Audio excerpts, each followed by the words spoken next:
আজ 22 বছর পর মা প্রথমবারের মতো মেয়ের প্লেটটা বাদ দিয়ে টেবিলে ভাত সাজাবে। ক্লান্ত হয়ে বাবা রাতে বাড়ি ফিরবে, মনের ভুলেই ডেকে বসবে মেয়েটাকে, মা গো খেতে আয় মা। মেয়েটার ঘর থেকে কোনো আওয়াজ আসবে না।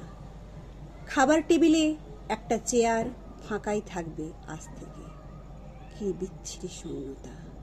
মেয়েটা শ্বশুর বাড়ি চলে যাচ্ছে। প্রচণ্ড ভারী ব্যাগটা নিয়ে মেয়েটা সিঁড়ি বেয়ে নিচে নামছে। ব্যাগের চেয়েও ভারী হয়ে আসছে তার বুকের ভেতরটা। মেয়েটা এক পা দু পা করে নিচে নামছে। এক ফোঁটা দু ফোঁটা করে গাল বেয়ে অশ্রু নেমে পড়ছে। চোখ জোড়া। 22 বছর ধরে ওলট পালট হয়ে থাকা মেয়েটার ঘরটা আজ খালি হয়ে গেল, সাথে মায়ের বুকটাও। বিয়েটাই সুন্দর, বিদায়টা সুন্দর না। খুব কষ্টের, খুব যন্ত্রণার।